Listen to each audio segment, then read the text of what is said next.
ಇದೇ ಡಿಸೆಂಬರ್ 21, 2025ರಂದು ನಡೆಯಲಿರುವ ರಾಷ್ಟ್ರೀಯ ಪಲ್ಸ್ ಪೋಲಿಯೋ ಕಾರ್ಯಕ್ರಮದ ಹಿನ್ನೆಲೆ ಗುರುವಾರ ತಾಲೂಕು ಮಟ್ಟದ ಅಂತರ್ ಇಲಾಖಾ ಸಮನ್ವಯ ಸಮಿತಿ ಸಭೆಯನ್ನ ತಹಶೀಲ್ದಾರ್ ಅವರ ಅಧ್ಯಕ್ಷತೆಯಲ್ಲಿ ಆಯೋಜಿಸಲಾಗಿತ್ತು. ಸಭೆಯಲ್ಲಿ ಮಾತನಾಡಿದ ತಾಲೂಕು ಆರೋಗ್ಯಾಧಿಕಾರಿಗಳಾದ ಡಾ ಅಲಿಂ ಪಾಷಾ ಅವರು, ಗುಂಡ್ಲುಪೇಟೆ ತಾಲೂಕಿನಲ್ಲಿ 5 ವರ್ಷದೊಳಗಿನ ಒಟ್ಟು 12,404 ಮಕ್ಕಳಿಗೆ ಪಲ್ಸ್ ಪೋಲಿಯೋ ಲಸಿಕೆ ನೀಡಲಾಗುತ್ತದೆ. ಈಗಾಗಲೇ 152 ಬೂತ್ಗಳನ್ನು ರಚಿಸಲಾಗಿದ್ದು, ಅವುಗಳಲ್ಲಿ ಕಾರ್ಯನಿರ್ವಹಿಸಲು 620 ವ್ಯಾಕ್ಸಿನೇಟರ್ಗಳು, 12 ಸಂಚಾರಿ ತಂಡಗಳು, 6 ಟ್ರಾನ್ಸಿಟ್ ಬೂತ್ಗಳನ್ನು ವ್ಯವಸ್ಥೆ ಮಾಡಲಾಗಿದ್ದು, ಪಲ್ಸ್ ಪೋಲಿಯೋ ಅಭಿಯಾನವನ್ನು 4 ದಿನಗಳ ಕಾಲ ಹಂತ ಹಂತವಾಗಿ ಜಾರಿಗೊಳಿಸಲಾಗುತ್ತದೆ ಎಂದು ಸಭೆಯಲ್ಲಿ ತಿಳಿಸಿದರು. ಸಭೆಯಲ್ಲಿ ಮಾತನಾಡಿದ ತಹಶೀಲ್ದಾರ್ ಅವರು, ಈ ಕಾರ್ಯಕ್ರಮ ಯಶಸ್ವಿಯಾಗಲು ಎಲ್ಲ ಇಲಾಖೆಗಳು ಸಮನ್ವಯದಿಂದ ಕೆಲಸ ಮಾಡಬೇಕು. ವಿಶೇಷವಾಗಿ ತಾಲೂಕಿನ 5 ವರ್ಷದೊಳಗಿನ ಪ್ರತಿಯೊಂದು ಮಗು ಕೂಡ ಲಸಿಕೆ ಪಡೆಯಲು ಸಾರ್ವಜನಿಕರಲ್ಲಿ ಜಾಗೃತಿ ಮೂಡಿಸಬೇಕು ಎಂದು ಸೂಚಿಸಿದರು. ಗುಂಡ್ಲುಪೇಟೆ ಪುರಸಭೆ ಹಾಗೂ ಆರೋಗ್ಯ ಮತ್ತು ಕುಟುಂಬ ಕಲ್ಯಾಣ ಇಲಾಖೆಯ ಸಹಯೋಗದಲ್ಲಿ ಕ್ರೈಸ್ಟ್ ಸಿಎಂಐ ಪಬ್ಲಿಕ್ ಶಾಲೆಯಲ್ಲಿ ನಾಯಿ ಕಚ್ಚುವಿಕೆ ತಡೆ ಮತ್ತು ರೇಬಿಸ್ ಕುರಿತು ಜಾಗೃತಿ ಕಾರ್ಯಕ್ರಮವನ್ನು ಆಯೋಜಿಸಲಾಗಿತ್ತು. ಪ್ರತಿ ವರ್ಷ ವಿಶೇಷವಾಗಿ ಮಕ್ಕಳು ಹೆಚ್ಚಿನ ಪ್ರಮಾಣದಲ್ಲಿ ನಾಯಿ ಕಚ್ಚುವಿಕೆಗೆ ಒಳಗಾಗುತ್ತಿರುವ ಹಿನ್ನೆಲೆ ಈ ಕಾರ್ಯಕ್ರಮವನ್ನು ಹಮ್ಮಿಕೊಳ್ಳಲಾಗಿತ್ತು. ಮುಖ್ಯಾಧಿಕಾರಿಗಳಾದ ಶರವಣ ಎಸ್ ರವರು ವಿದ್ಯಾರ್ಥಿಗಳಿಗೆ ನಾಯಿ ಕಚ್ಚುವಿಕೆ ತಡೆಗಟ್ಟುವ ವಿಧಾನ, ಮುನ್ನೆಚ್ಚರಿಕಾ ಕ್ರಮಗಳು ಹಾಗೂ ರೇಬಿಸ್ನಿಂದ ಉಂಟಾಗುವ ಅಪಾಯಗಳ ಬಗ್ಗೆ ಮಾಹಿತಿ ನೀಡುತ್ತಾ ಮಕ್ಕಳಿಗೆ ಅಪರಿಚಿತ ನಾಯಿಗಳಿಂದ ದೂರವಿರಬೇಕು, ನಾಯಿ ಕಚ್ಚಿದಾಗ ಸಾಬೂನು ಮತ್ತು ನೀರಿನಿಂದ ಗಾಯವನ್ನು ತಕ್ಷಣ ತೊಳೆಯಬೇಕು, ಸಾಕು ನಾಯಿಗಳಿಗೆ ಸಮಯಕ್ಕೆ ಸರಿಯಾಗಿ ಲಸಿಕೆ ಹಾಕಿಸಬೇಕು ಮತ್ತು ತರಬೇತಿಯನ್ನು ನೀಡಬೇಕು, ತಕ್ಷಣ ವೈದ್ಯಕೀಯ ನೆರವು ಪಡೆಯಬೇಕು ಎಂದು ಸಲಹೆ ನೀಡಿದರು. ಕಾರ್ಯಕ್ರಮದಲ್ಲಿ ಪರಿಸರ ಇಂಜಿನಿಯರ್ ಮಹೇಶ್, ಸಿಎಂಐ ಶಾಲೆಯ ಪ್ರಾಂಶುಪಾಲ ಫಾದರ್ ರಿಜೇಶ್ ಪುತಿಯ ಪರಂಬಿಲ್, ಆರೋಗ್ಯ ನಿರೀಕ್ಷಕಿ ಸುಷ್ಮಾ, ಶಿಕ್ಷಕರು ಹಾಗೂ ವಿದ್ಯಾರ್ಥಿಗಳು ಭಾಗವಹಿಸಿದ್ದರು. ಗುಂಡ್ಲುಪೇಟೆ ತಾಲೂಕಿನ ಸರ್ಕಾರಿ ಹಿರಿಯ ಪ್ರಾಥಮಿಕ ಶಾಲೆ ಹೊಂಗಳ್ಳಿಯಲ್ಲಿ ವಿಶ್ವ ವಿಶೇಷಚೇತನರ ದಿನವನ್ನು ಸರಳವಾಗಿ ಆಚರಿಸಲಾಯಿತು. ಈ ಸಂದರ್ಭದಲ್ಲಿ ಮಾತನಾಡಿದ ಮುಖ್ಯ ಶಿಕ್ಷಕ ಮಹದೇಶ್ವರ ಸ್ವಾಮಿ ಅವರು, ವಿಶೇಷಚೇತನರ ಮೇಲೆ ಅನುಕಂಪವಲ್ಲ, ಅವಕಾಶ ನೀಡಬೇಕು. ಪ್ರತಿಯೊಬ್ಬರಿಗೂ ಶಿಕ್ಷಣ, ಗೌರವ ಮತ್ತು ಸಮಾನ ಅವಕಾಶ ಕಲ್ಪಿಸುವುದು ಸಮಾಜದ ಕರ್ತವ್ಯ ಎಂದು ತಿಳಿಸಿದರು. ಮುಂದುವರೆದು ಅವರು, ಸಂಗೀತ ಕ್ಷೇತ್ರದಲ್ಲಿ ಅಸಾಧಾರಣ ಸೇವೆ ಸಲ್ಲಿಸಿದ ಮತ್ತು ಸಾವಿರಾರು ಮಕ್ಕಳಿಗೆ ಜೀವನ ನೀಡಿದ ಡಾ ಪುಟ್ಟರಾಜ ಗವಾಯಿ ಅವರು ನಮ್ಮೆಲ್ಲರಿಗೂ ಆದರ್ಶ ಎಂದರು.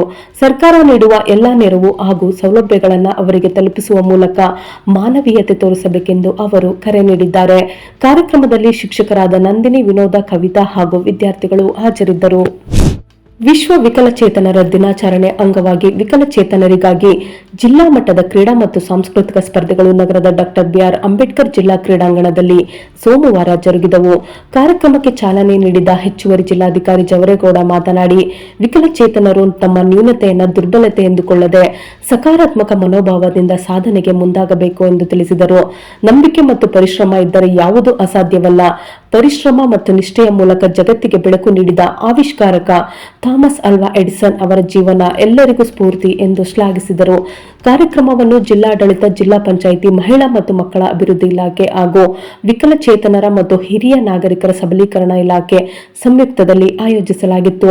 ಸ್ಪರ್ಧೆಗಳು ದೈಹಿಕ ವಿಕಲಚೇತನರು, ದೃಷ್ಟಿ ವಿಕಲಚೇತನರು, ವಾಕ್ ಶ್ರವಣ ಅಸಮರ್ಥರು ಹಾಗೂ ಬೌದ್ಧಿಕ ವಿಕಲಚೇತನರು ಎಂಬ 4 ವಿಭಾಗಗಳಲ್ಲಿ ನಡೆಯಿತು.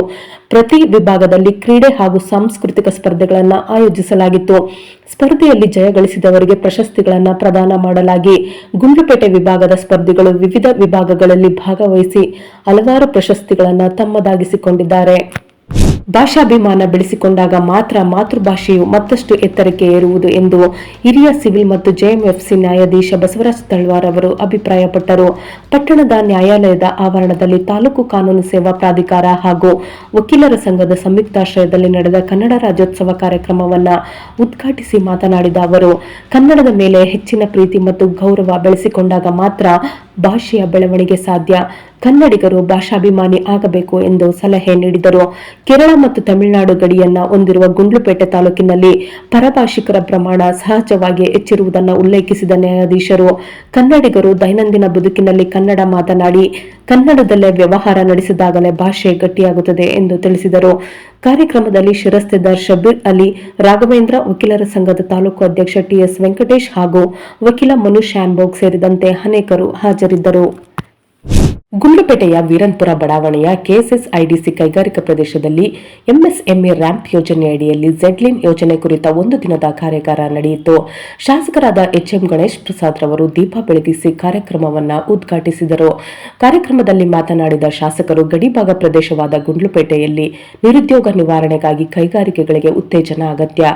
ದಿವಂಗತ ಮಹದೇವ್ ಪ್ರಸಾದ್ ಅವರ ದೃಷ್ಟಿಯಲ್ಲಿ ಕೈಗಾರಿಕೆಗಳ ವೃದ್ಧಿ ಮುಖ್ಯವಾಗಿತ್ತು. ಕೈಗಾರಿಕಾ ಮಾಲೀಕರು ಸ್ಥಳೀಯ ಯುವಕರಿಗೆ ಉದ್ಯೋಗಾವಕಾಶ ನೀಡಬೇಕು. ಮುಂದಿನ ದಿನಗಳಲ್ಲಿ ಕೈಗಾರಿಕಾ ಸ್ಥಾಪನೆಗೆ ಸರ್ಕಾರದಿಂದ ಹೆಚ್ಚಿನ ಸಹಕಾರ ದೊರೆಯಲಿದೆ ಎಂದು ತಿಳಿಸಿದರು. ಕಾರ್ಯಕ್ರಮದಲ್ಲಿ ವ್ಯವಸ್ಥಾಪಕ ನಿರ್ದೇಶಕ ಡಾ ರಾಜೇಂದ್ರ, ಸಿಇಒ ಸಿದ್ದರಾಜ್, ಎಸ್ಬಿಐ ಮುಖ್ಯ ವ್ಯವಸ್ಥಾಪಕ ಎಂಎನ್ ಸುರೇಖ, ಜಂಟಿ ನಿರ್ದೇಶಕ ದೊರೈರಾಜು, ಸಂಪನ್ಮೂಲ ವ್ಯಕ್ತಿ ಜಗದೀಶ್, ಸಹಾಯಕ ನಿರ್ದೇಶಕರಾದ ವಿಜಯಕುಮಾರ್ ಮತ್ತು ಅಧಿಕಾರಿಗಳು, ಪಕ್ಷದ ಮುಖಂಡರು ಉಪಸ್ಥಿತರಿದ್ದರು. ಸೊ ಫ್ರೆಂಡ್ಸ್, ಇದಾಗಿತ್ತು ಇವತ್ತಿನ ನ್ಯೂಸ್. ನಿಮಗೆ ಈ ಹೊಸ ಪ್ರಯತ್ನ ಇಷ್ಟವಾದಲ್ಲಿ ಕೂಡಲೇ ನಮ್ಮ ಚಾನಲ್ ಅನ್ನು ಲೈಕ್ ಮಾಡಿ, ಶೇರ್ ಮಾಡಿ, ಸಬ್ಸ್ಕ್ರೈಬ್ ಮಾಡಿ.